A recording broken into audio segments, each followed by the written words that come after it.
नमस्कार, मी सौ सुरेखा दिगंबर लुंगारे, वार्ड क्रमांक 2 PDMC संत गाडगेबाबा क गटातून मी निवडून आलेली आहे। सर्वप्रथम मी माझ्या प्रभागातली सगळी जनता जे माझ्यावर प्रेम करणारी आहे आणि ज्यांनी मला निवडून दिलं आणि माझ्यासाठी ज्यांनी अटोकाट प्रयत्न केले त्या सर्वांचे अगदी अंतःकरणातून आभार मानते, कारण त्यांनी जे परिश्रम घेतले ते मी कधीही विसरू शकणार नाही। त्यांच्या परिश्रमामुळे आणि त्यांच्या पाठपुराव्यामुळे आणि त्यांच्या सहकार्यामुळे मी निवडून आली, त्यामुळे त्यांचे सर्वात प्रथम मी प्रभागातील जनतेचे अगदी अंतःकरणातून आभार मानते। काय सांगाल, जनतेने आपल्यावर विश्वास ठेवून आपली निवड केली आहे, हा विश्वास कसा जपणार आपण?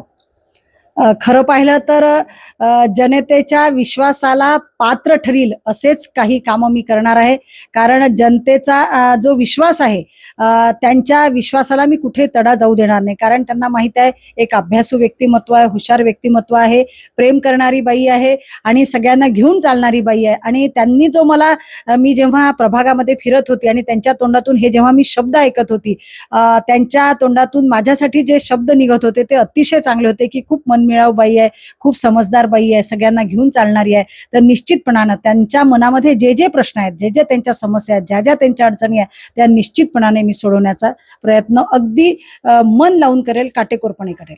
आपल्या वॉर्डमधील अशा 2 ते 3 समस्या कोणत्या ज्या आता अजिबात दुर्लक्षित करता येणार नाही? खरं पाहिलं तर आपल्या सगळ्यांना माहित आहे PDMC प्रभाग जो आहे तो भौगोलिकदृष्ट्या सर्वात मोठा प्रभाग आहे। यामध्ये सगळा अविकसित जास्तीत जास्त भाग आहे। मग भवानी परिसर असो, तिकडे सातबंगला असो, तिकडे तपोवन असो, तिकडे गुरुकृपा कॉलनी असो, राजमाता कॉलनी असो, हा सगळा जो संपूर्ण परिसर आहे हा संपूर्ण अविकसित भाग आहे। तिथे रस्ते, नाल्या, पिण्याच्या पाण्याची सुविधा ह्या कुठल्याही गोष्टी अजूनपर्यंत पोहोचलेल्या नाहीत। जसं एखादा खेड्या गावामध्ये असतं तशाच पद्धतीचं हा भाग अजूनही या सगळ्या ज्या प्राथमिक सुविधांपासून वंचित राहिलेला आहे। त्यामुळे सर्वात प्रथम मी हा जो अविकसित भाग आहे त्या ठिकाणी रस्ते, नाल्या आणि पिण्याच्या पाण्याची व्यवस्था ही जी प्राथमिक सुविधा आहे ती देण्याचा प्रयत्न करेल। पहिल्या 6 महिन्यात असे कोणते काम होईल ज्याचा थेट परिणाम जनतेला जाणवेल? तुम्हाला सगळ्यांना माहित आहे की जवळपास 9 वर्षापासून निवडणुका झालेल्या नाही आणि 9 वर्षानंतर ह्या निवडणुका झाल्या, त्यामुळे संपूर्ण अमरावती म्हणजे माझाच प्रभाग नाही तर संपूर्ण अमरावती शहराला भेडसावणारा एकमेव प्रश्न आहे तो म्हणजे स्वच्छता। आणि माझ्याही प्रभागामध्ये स्वच्छतेचं म्हणजे अस्वच्छतेचं साम्राज्य पसरलेलं आहे। तर सगळ्यात महत्त्वाचा जो प्रश्न आहे की घंटागाडी प्रत्येक घराघरामध्ये पोहोचली पाहिजे, रोजच्या नाल्याचं म्हणजे स्वच्छता झाली पाहिजे, कचऱ्याचं जे उचलणं राहतं ते कचरा उचलल्या गेला पाहिजे आणि योग्य स्थळी तो गेला पाहिजे।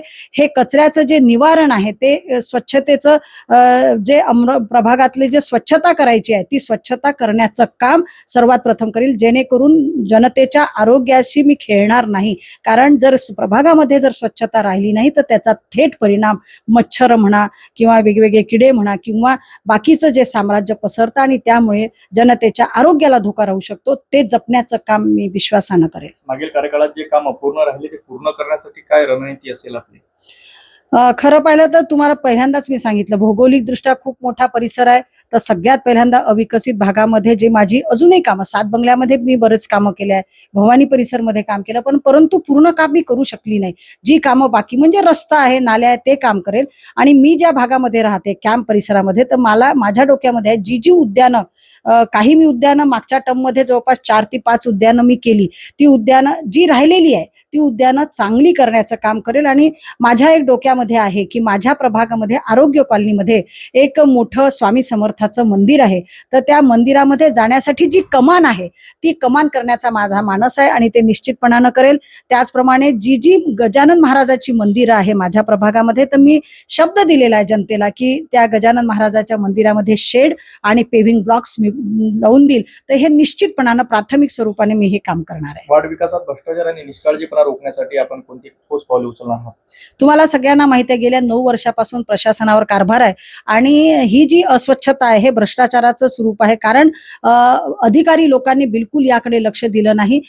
तो भ्रष्टाचार रोखून चांगल्या पद्धतीनं काम, चांगल्या पद्धतीने ठेके देणे आणि संपूर्ण काम सुरळीत करणे हे निश्चितपणानं करेल, एवढी मी ग्वाही देते। युवक, महिला आणि ज्येष्ठ नागरिकांसाठी आपली स्पष्ट भूमिका काय राहणार? तुम्हाला माहिती आहे माझ्या प्रभागामध्ये गाडगेनगर हा खूप मोठा भाग येतो आणि या भागामध्ये खूप मोठ्या प्रमाणात कॉलेजेस आहे, खूप विद्यार्थी बाहेरून सुद्धा या ठिकाणी शिकायला येतात आणि गाडगेनगर झालं, राठीनगर झालं, या भागामध्ये खूप विद्यार्थी आहेत। तर त्या विद्यार्थ्यांसाठी अभ्यासिका एक चांगली अद्ययावत सर्व सोयी सुविधांनी युक्त अशी अभ्यासिका तयार करण्याचा माझा मानस आहे. ते करील युवकांसाठी, जेणेकरून UPSC MPSC ची त्यांना तयारी करता येईल. आणि दुसरं एक महत्त्वाचं म्हणजे ज्येष्ठ नागरिक यांच्यासाठी विरंगुळा केंद्र आणि मनोरंजन केंद्र मी करणार आहे. मागच्याही टर्ममध्ये मी एक नाना नानी पार्क केला, तशाच धर्तीवर याही वर्षी मी ज्येष्ठांसाठी ही सुविधा उपलब्ध करून देणार आहे. 5 वर्षानंतर आपण आपल्या वॉर्डाला कोणत्या ओळखीने पाहू इच्छिता?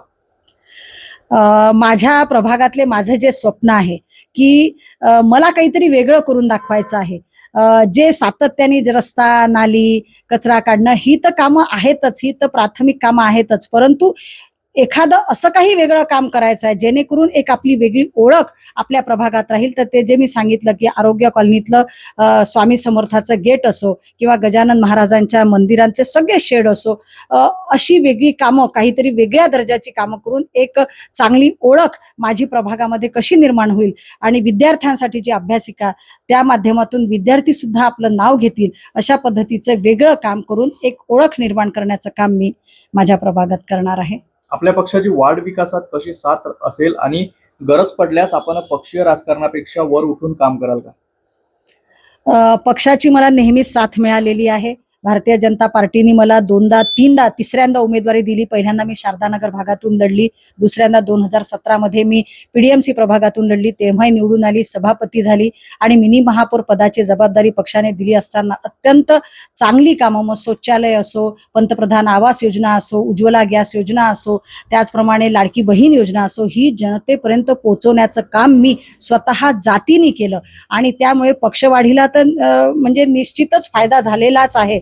त्याचप्रमाणे जनतेला सुद्धा जसं बचत गट असो, बचत गटाच्या महिलांना 1 लाख रुपये बिना व्याजी आपल्याला लोन देता येतं. ह्या सगळ्या सुविधा आमच्या महिलांपर्यंत कशा जातील आणि महिलांना जास्तीत जास्त कसा फायदा होईल, भारतीय जनता पार्टीच्या ज्या काही राज्याच्या योजना आहेत, सुविधा आहेत, त्या मिळवून देण्यासाठी मी सातत्याने प्रयत्न करेन. शेवटचा प्रश्न ते शेवटी वार्डवासियांना दिलेले एक आपले ठाम वचन आणि त्यासाठी आपला संदेश काय असेल? निश्चितच वार्डवासियांनी मला खूप मतांनी विजयी केलाय, बहुमतांनी विजयी केलं, तर निश्चितच त्यांचा जो विश्वास आहे त्या विश्वासात मी पात्र ठरेल आणि त्यांनी ज्या ज्या मागण्या, मी प्रत्येकाच्या घरोघरी गेली, मी फिरत असताना, भेटी घेत असताना मी माझं एक रजिस्टर मेंटेन केलं, प्रत्येकाचं नाव, मोबाईल नंबर आणि त्यांच्या काय समस्या आहे, तर त्या सगळ्या समस्या माझ्या डायरीमध्ये मेंटेन आहे.